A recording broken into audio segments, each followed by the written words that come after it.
ની અંદર હમણાં જૈન આચાર્ય ભગવંત આવતી સાલના ચોમાસામાં રાધનપુર પધારી રહ્યા છે.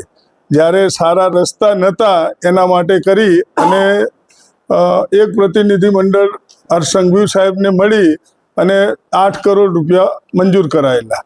એ ટેન્ડરની પ્રક્રિયા ડિસેમ્બર 25માં ચાલુ થઈ. ડિસેમ્બર 25માં 2 ટેન્ડરો રાધનપુર નગરપાલિકાએ બહાર પાડેલા. એક ટેન્ડર 3,78,00,000નું અને બીજું ટેન્ડર 6,22,00,000નું. 3,78,00,000નું ટેન્ડર આવતા ખોલેલું અને બંને ટેન્ડરો બનાવનાર થર્ડ પાર્ટી અને એન્જિનિયર. હવે 3,78,00,000નું ટેન્ડર ખોલ્યું ત્યારે 3,78,00,000નું ટેન્ડર 9% નીચું આવેલું. ડિસેમ્બરમાં ખોલેલું ટેન્ડર આ એન્જિનિયર અને થર્ડ પાર્ટીના મળતિયાઓનું ના આવતા એ લોકોએ એમને ફેબ્રુઆરીમાં છેક એગ્રીમેન્ટ માટે FDR મંગાવી. પાર્ટીએ 12 ફેબ્રુઆરીએ એગ્રીમેન્ટ માટેની જરૂરી FDRઓ આપી અને એને છેક 13/5 એગ્રીમેન્ટમાં કરવા માટે બોલાયા. અને 13/5 એટલે ટેન્ડર પડ્યા પછી છેલ્લા 5 મહિના પછી. બીજી બાજુ 6/22 વાળું જે ટેન્ડર હતું એ ટેન્ડરમાં આ લોકોએ એવી શરત ખોટી નાખેલી જેના કારણે ટેન્ડર બીજા ના ખોલી અને એક ટેન્ડર ખોલી અને એ લોકોએ રદ કરેલું કે સિંગલ કોપી આવી છે. બીજી વખતે 2 કોપી આવેલી, એક લાયકાત નથી અને એક લાયકાત છે, સિંગલ કોપી કરીને કેન્સલ કર્યું.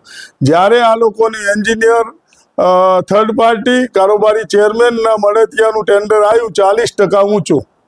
જે નગરપાલિકાની અંદર એક ટેન્ડર 9% નીચું આવે છે, બીજું ટેન્ડર 41% ઊંચું આવે છે, એટલે બેની બરાબરી કરવા જાય તો 50% નીચું.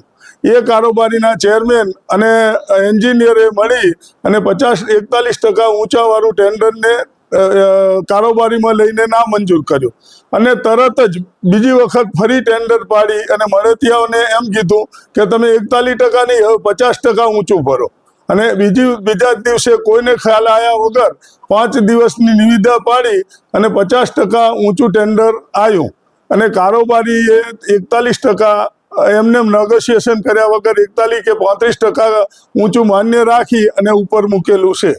હવે વાત એ થાય કે જો એક જ ટેન્ડર 2 ટેન્ડર એક જ સમયે આવે તો 1% 9% નીચું હોય અને બીજું 41% ઊંચું હોય તો તમને એની ડિફરન્સની ખબર પડી જાય. 6,22,00,000નું ટેન્ડર એટલે GST સાથે 8 કરોડનું ટેન્ડર થાય. હવે એ ટેન્ડરને જો ઊંચું આપે તો એના 4 કરોડ રૂપિયા થાય અને 4 કરોડ રૂપિયા ઉપર એને સૌ ભંડોળમાંથી આપવા પડે. તો નગરપાલિકા એવી છે નહીં કે આપી શકે. તો આ લોકો શું કરશે કે 7 કરોડની જગ્યાએ કામ 4 કરોડનું કરી અને મોટા તોડપાણી કરવાના છે.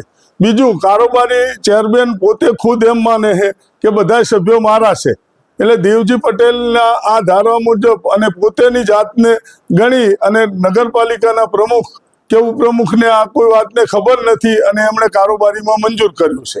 મંજૂર કર્યા પછી ઉપર મેલી અને છેલ્લા ડિસેમ્બર મહિનાથી 5મા મહિના સુધી લેટ કરે છે અને પોતાના મળતિયાને ના આવતા જ્યારે એનું ટેન્ડર આવે ત્યારે થાય.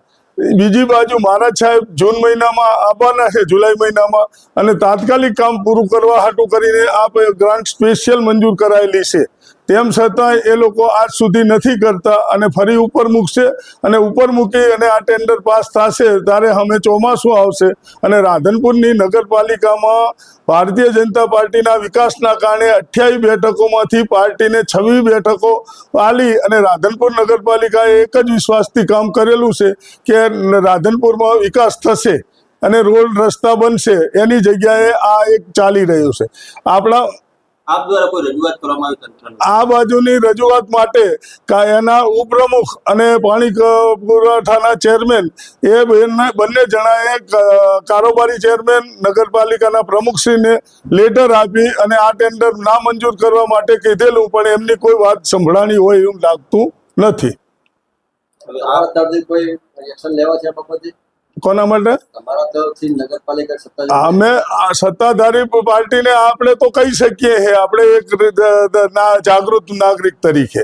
બાકી માનવું ના માનવું એમની વાત છે ને. રવિવારે એમને વાત કરી કે ભાઈ આ તમે આ કઈ રીતે કરો, એના કરતા ટેન્ડર કેન્સલ કરી અને સોમવારે નાખો અને એની અંદર જે શરત ગણે છે ને, જે એન્જિનિયર છે જે શરત ગણે છે ને, એ શરત કાયદેસર છે જ નહીં. એની હું કોપી તમને આપું. આ બાબતે ધારાસભ્યને કોઈ રજૂઆત કરવામાં ધારાસભ્યને રજૂઆત કરવા આપી હતી. ધારાસભ્ય કારોબારી ચેરમેન અને બધાને બોલાયા હતા.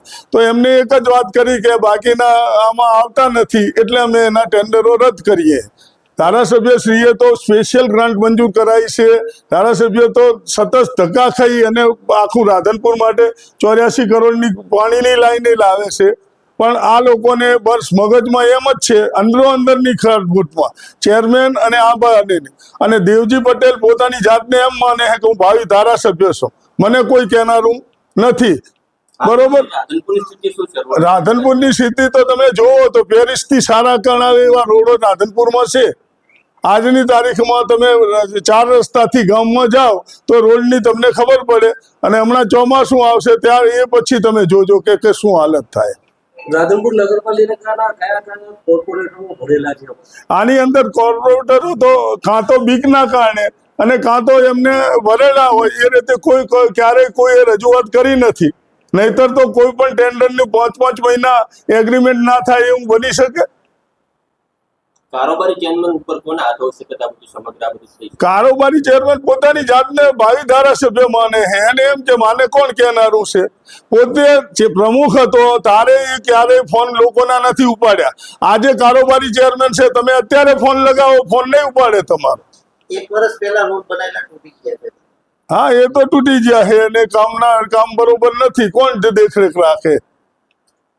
બધાને ટકાવારી થર્ડ પાર્ટી છે. થર્ડ પાર્ટીને પૈસા મળી જાય એટલે એને રોડ જોવાની ક્યાં જરૂર છે? આજની તારીખના રોડ ચાલે છે, તમે એની જઈ અને એનું કટિંગ કરો. એનું આવે છે કોડ કટિંગ કાપો. તમને એની જે 5 ઇંચના રોડ હોય તમને જો પૂરેપૂરા મળી જાય તો હું ગુલામ થઈ જાઉં. આ ટેન્ડર આપવામાં આવ્યું છે કોઈ પક્ષના કોઈ સગા સંબંધીને આપવામાં આવ્યું કોઈ છે? ના, પાર્ટી કોઈ ક્યાં આવે છે આમાં? આ તો પોતાના છે. પાર્ટીને કોઈ લેવા દેવા જ નથી જાણતા. પાર્ટી પ્રમુખ પાર્ટીના પદાધિકારીઓ કેમ બોલતા નથી? આ પાર્ટીના નથી બોલતા એ ઉપરના દબાણના કારણે ના બોલતા હોય. આજે મારે આટલા માટે જ બોલવું પડ્યું કે પાર્ટીના પ્રમુખ નથી બોલતા. ગઈકાલે અમે નાનજીભાઈનો વિડીયો જોયો ત્યારે મને એમ થયું કે ખરેખર આપણે આગળ આપવું જોઈએ. કારણ કે અમારા વિડીયોમાં જે ઉપપ્રમુખે તમને લેખિત આલ્યું છે તોય છતાં ઉપપ્રમુખ ગોળ વાત કરે છે કે પ્રમુખને પૂછો, ખબર હશે.